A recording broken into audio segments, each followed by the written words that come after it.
Hey everyone, welcome back to Crypto Cash. Thank you so much for joining me here. Hope you're having a great day. Let's take a look here at Avalanche, double check a few important things, see what's going on. Get the question a lot, is the price going back up or down?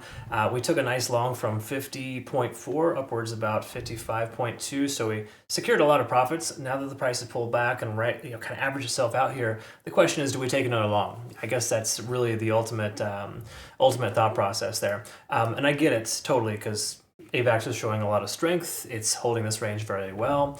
We're maintaining above its local point of control at 51.5. So there's a lot of positive stuff here, but we don't want to just arbitrarily jump in just in case Bitcoin pulls back. We also got to recognize too, if Bitcoin does pull back, how's that going to affect this coin? We want to look at the pairing between the two.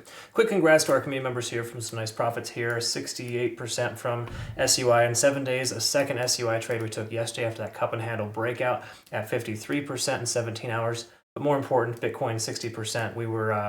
We're holding strong at that 94.7K support level, right? So even though our trade was technically in the red at that point, the price pivoted, bounced, broke its descending, broadening wedge pattern.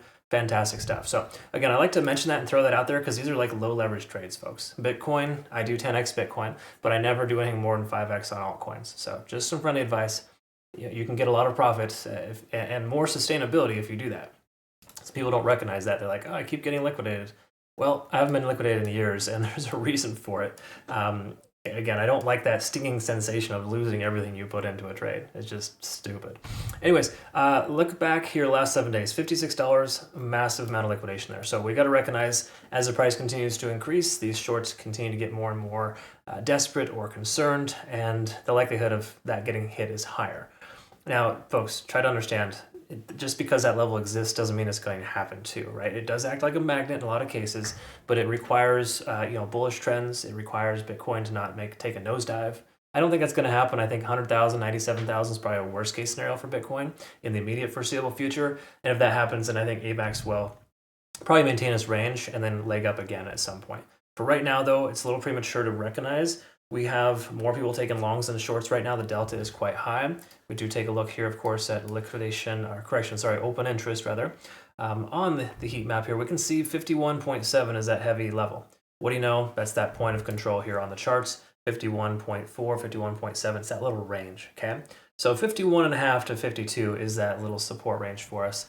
We do have a more macro support range between 45 loosely and $49. So just keep in mind that range is pretty heavy with volume, but for right now we're seeing a lot more volume flowing into the 51.5 upwards of $52. Okay, so just know that exists, and it's important to recognize because that's commonly going to be referred to as a support level or range until it is broken.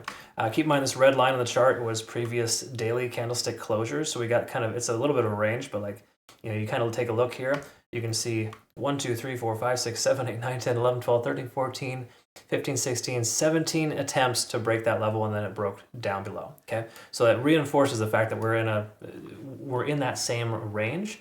So for the moment, we want to treat it as a resistance until we close above it.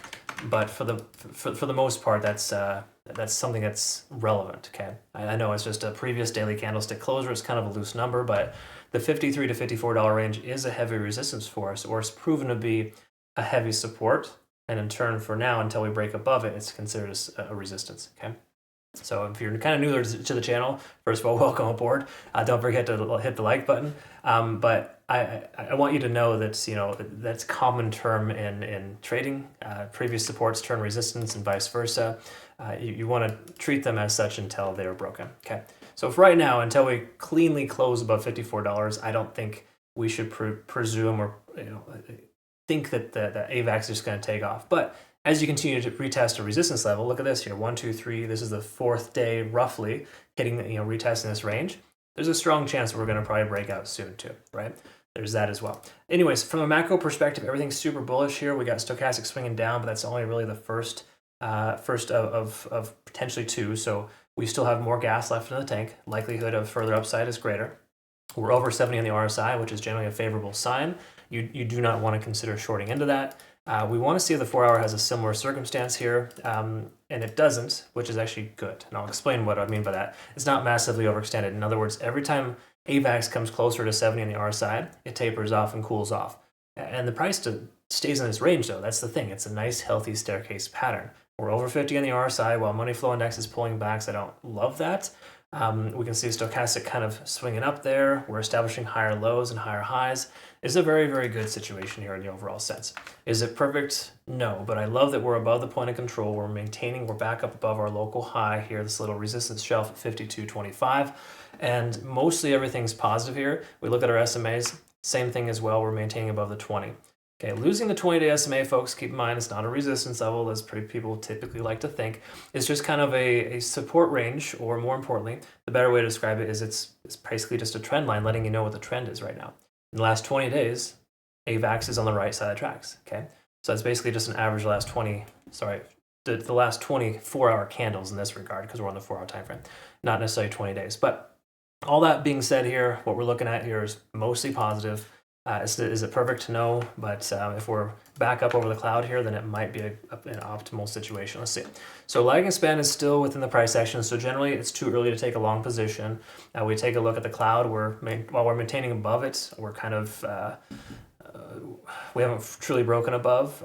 So what I'd love to see from AVAX is some range bound activity here at 52.50, and that's when I'd want to take a trade. The reason why is because if that were to happen, then our lagging span would be free and clear, and that would give us some much better confirming factors. Again, lagging span isn't like a monumentally beneficial thing. It's just that when it is free and clear on either side, it really helps you understand that, hey, we've shifted momentum to one way or the other. At this point, we had a pretty significant pullback. We got to respect the fact that that happened. And now that we're back up here and we're retesting this resistance range, we want to make sure we close at or above this level, okay? So to me, a closure at 52.50 or higher today would warrant a long position. I just feel like right now at this exact moment, it may be a little premature. I'm also feeling like Bitcoin may pull back to the 100 to 97K range, and if that happens, then I think it's safe to presume that AVAX may retest its support range too. So there's that.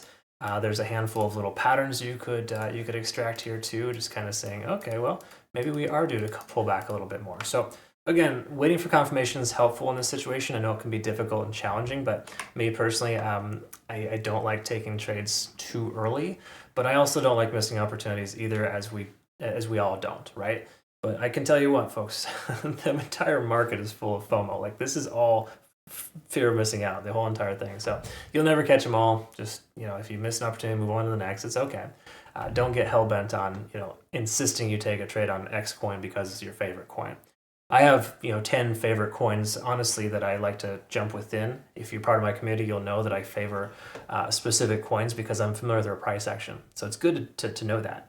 But if the price action doesn't work the way that it should, and it's not really moving the way that you want it to, don't force it, okay? Anyways, not that I'm saying that you're forcing a trade if you take a trade right now, because, if you take a look here, when it broke back up over this little tentative resistance, it did retest that. So it does reaffirm this 52 to 51.50 range of support. So this is a nice little support range. So what I'll do is I'll post a playout chart here in our Twitter, Telegram, and Discord shortly, reflecting that. So if you're not familiar, it kind of looks a little something like this, where I just kind of give you insight on where I feel the coins are going to go next. And of course, we are trading on Bitunix, in case you're not familiar. $12,000 prize pool this month here for our Bitunix users. Sorry, I misspoke. Last month was a prize pool. $12,000 deposit bonus. So you could literally get 12K if you deposit 200,000, and we will unlock the prize pool easily because we hit 800 million volume last month. We're already halfway to this goal here. So anyways you look at it, it's just free money, easy money. This exchange is phenomenal. I don't think you're going to be upset by using them. So anyways, just want to kind of throw that out there. We'll look forward to work with you either way. Thanks again so much for just being an awesome part of my life. We'll look forward to seeing the next one. Have a good rest of your day. Take care.